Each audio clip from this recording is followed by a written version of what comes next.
La UFC reúne algunos de los físicos más impresionantes del mundo del deporte y está llena de atletas de élite, que normalmente se mantienen en la mejor condición física posible. Los peleadores viven entrenando durante toda su carrera y se someten a estrictos campamentos de entrenamiento meses antes de cada pelea. A pesar de esto, hay varios casos de cambios extremos en los físicos de ciertos peleadores. Estos algunas veces se deben a cambios de categoría de peso, cambios en su régimen alimenticio o modificaciones al reglamento antidopaje. Esta lista incluye los 10 cambios físicos más drásticos en la historia de la UFC. Si disfrutan el video, les agradezco que le den me gusta, porque esto ayuda a que YouTube lo muestre a más personas. Sin más preámbulo, empezamos. Esto es MMA en español y estas son las 10 mayores transformaciones físicas de la historia de la UFC. Número 10. Jared Cannonier. Jared Cannonier es un fuerte golpeador de peso medio que ha estado cerca de conseguir una oportunidad de pelear por el cinturón en la categoría de 84 kilogramos, pero Jared no siempre se vio así. En cierto punto de su vida llegó a pesar 136 kilogramos y en el inicio de su carrera peleaba en peso completo, una categoría con un límite de 120 kilogramos. Jared ha explicado que este peso se debía a su mala alimentación, y esto es evidente al ver sus primeros pesajes con la UFC en el 2015. Después de pelear en peso completo y mejorar su alimentación, Jared logró bajar a la categoría de peso semicompleto o 93 kilogramos, pero aún así, el nativo de Texas no tuvo gran éxito y decidió mudarse a la categoría que realmente le sería natural basado en sus dimensiones. Cannonier completó su maravillosa transformación física, mudándose a peso medio u 84 kilogramos para verse más fuerte y sano que nunca y conseguir 3 espectaculares knockouts consecutivos que comprobaron que su dedicación y disciplina habían dado frutos. Jared se mantiene como un importante contendiente en la división de peso medio y sus oscuros días de pelear 36 kilos arriba de su peso ideal han quedado atrás. Número 9. Conor McGregor. En sus inicios en la UFC, Conor McGregor barrió con la división de peso pluma de la UFC, ganando cada una de sus 7 peleas en la división y alcanzando el cinturón sin conocer la derrota. Pero cada una de estas peleas le cobró un alto precio. McGregor se veía mal en prácticamente todos sus pesajes en esta división, pero el peor momento fue probablemente en UFC Boston ante Dennis Siver. La cabeza de McGregor parecía una calavera con algo de piel encima, y en su entrevista con Ariel Helwani, el mundo de las MMA lo vio en uno de los peores estados físicos de su carrera. McGregor incluso llegó a declarar que dar el peso era la parte más difícil de su trabajo y que la pelea era la parte fácil. Después de conquistar la división de peso pluma, McGregor subiría a competir en peso ligero e incluso peso welter, viéndose mucho más saludable que en sus inicios con la UFC. Su cambio de aspecto de la división de peso pluma, o 66 kilogramos, a la de peso welter, o 77 kilogramos, fue extremo, al grado de que su entrenador llegó a declarar que no quería volver a verlo intentar bajar a su antigua división. Aunque su cambio de división fue principalmente para perseguir nuevos objetivos deportivos, el brutal corte de peso fue un enorme factor en su decisión de abandonar el peso pluma. Número 8. Tim Sylvia. El ex campeón de peso completo de la UFC, Tim Sylvia, tuvo una carrera exageradamente larga, que tristemente cerraría de forma muy poco brillante. Sylvia medía 2 metros y 3 centímetros y durante sus mejores épocas fue un imponente peleador de peso completo de la UFC. Pero después de su paso por la promotora, Sylvia se descuidó tanto que se salió de los límites de la categoría de peso completo de 120 kilogramos y pasó a formar parte de la categoría de peso súper completo, una categoría que no existe en ninguna promotora importante de las MMA. Así que si comparamos al Sylvia del inicio de la carrera con el del final de ella, el cambio es impresionante. Sylvia siempre fue grande, pero se veía fuerte y atlético en su paso por la UFC, y desgraciadamente, en su peor momento fuera de la UFC en 2015, tuvo una pelea cancelada por haber pesado 168 kilogramos y que la comisión lo considerara una persona con obesidad mórbida y le prohibiera competir. Este triste final a la carrera del ex campeón marcó uno de los cambios físicos más drásticos de la historia del mundo del deporte. Número 7. TJ Dillashaw. TJ Dillashaw siempre ha tenido una gran condición física y resistencia al pelear en la categoría de 61 kilos, pero después de conseguir 4 victorias consecutivas y el título mundial de peso gallo, Dillashaw decidió bajar a 57 kilogramos para enfrentar al entonces campeón de peso mosca, Henry Cejudo, y buscar convertirse en un doble campeón. Para lograr su objetivo, Dillashaw tendría 12 semanas para intentar bajar de los 70 kilos que pesaba en ese momento hasta los 57 kilos que marcan el límite de peso mosca. Para esto, Dillashaw se sometió a un nuevo régimen de entrenamiento y en la semana de la pelea se deshidrató hasta un punto preocupante. Dillashaw logró dar el límite de peso, pero fue noqueado en solo 32 segundos por Henry Cejudo. Después de la pelea, hubo muchos comentarios sobre cómo el corte de peso extremo de Dillashaw lo pudo haber hecho más propenso a ser noqueado. Desgraciadamente, después de la pelea, Dillashaw dio positivo por una hormona que ayuda a la producción de glóbulos rojos, mejorando el cardio de los atletas y ayudándolos a cortar peso más fácilmente. Así que Dillashaw no solo transformó su cuerpo hasta llevarlo a un punto preocupante, sino que hizo trampa y se ganó una suspensión de 2 años en el proceso. Y así, el ex campeón de peso mosca perdería un par de los mejores años de su carrera. Número 6.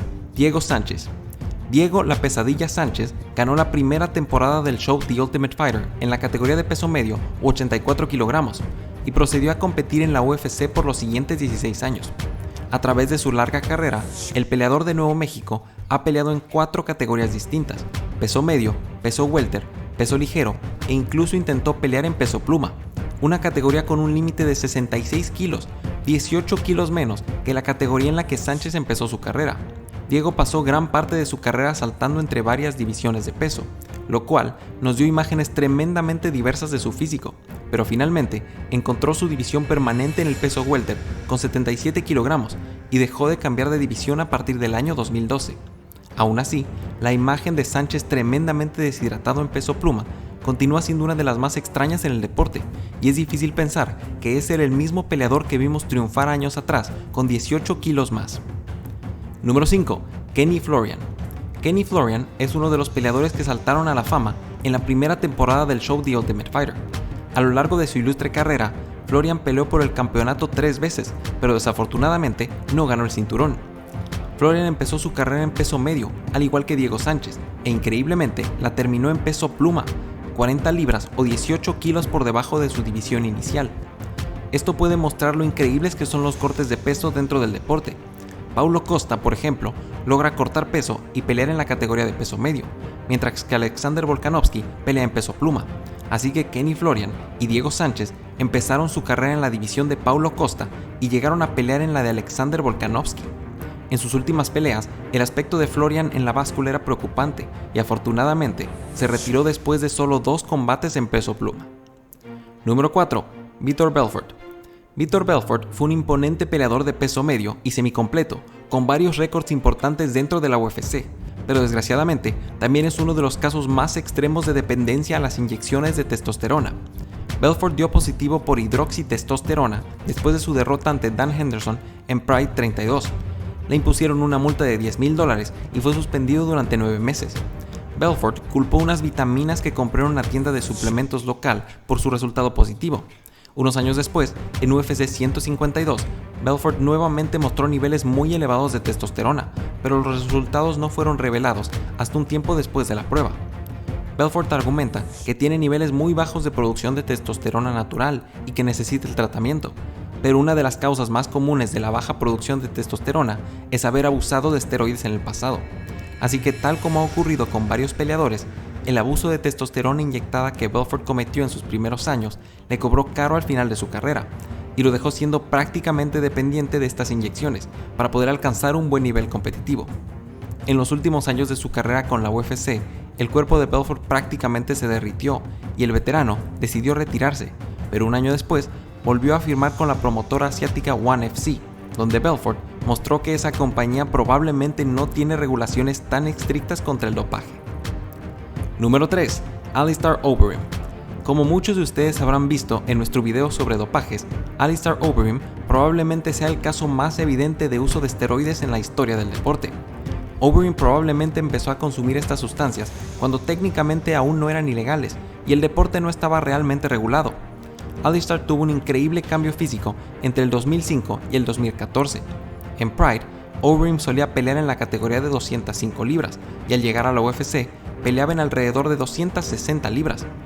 Mucha gente le atribuía las 50 libras de músculo ganado a una clara ingesta de esteroides. Aún así, debido a las deficientes regulaciones de la época, Overeem nunca dio positivo por esteroides. Sin embargo, en 2012, en la UFC, Alistair mostró unos niveles demasiado elevados de testosterona.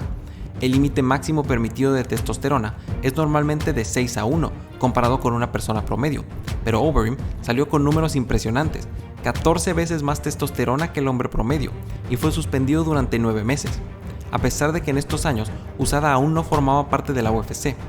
Desde la introducción de USADA, en 2015, el físico de Overeem se ha desinflado por completo y ha mostrado una de las transformaciones más notables de la historia del deporte. Pasó de ser una persona normal en 2005 a ser un monstruo en 2012, a volver a tener un físico normal después de 2015. Número 2. Mark Kerr. Mark Kerr representa una de las historias más extrañas y tristes dentro de las MMA. Alrededor de 1999 era considerado el mejor peso completo del mundo. Tenía un gran trasfondo de lucha olímpica y excelentes sumisiones, además de tener un físico envidiable para cualquier fisicoculturista. Ganó un par de torneos organizados por la UFC antes de mudarse a Pride, estando invicto. Al inicio del año 2000, Kerr tenía 13 victorias y una derrota, pero lo que vendría de ahí en adelante serían 10 derrotas con solo 2 victorias, en una clásica historia de un peleador que se retiró demasiado tarde y terminó extremadamente por debajo del nivel que algún día mostró. Kerr tuvo todo tipo de problemas e incluso se volvió adicto a opioides hasta terminar en el hospital con su vida en peligro. Mark continuó bajando de nivel y cerraría con 15 victorias y 11 derrotas, una carrera que empezó 12-0 en MMA. Su físico al final de su carrera era incomparable con el imponente campeón que alguna vez vimos, e incluso se hizo un documental sobre su caída desde la cima del mundo deportivo hasta verse forzado a abandonar el deporte por su propio bien. Número 1. Anthony Rumble Johnson.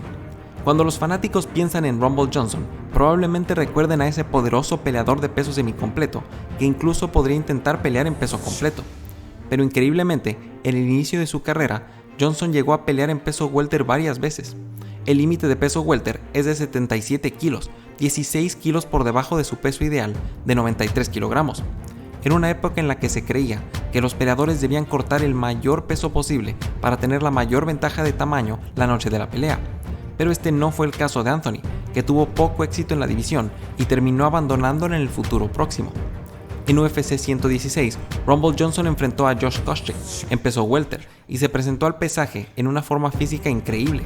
Es impresionante pensar que este es el mismo peleador que veríamos en el futuro contra rivales tan grandes y pesados como Daniel Cormier y Alexander Gustafsson.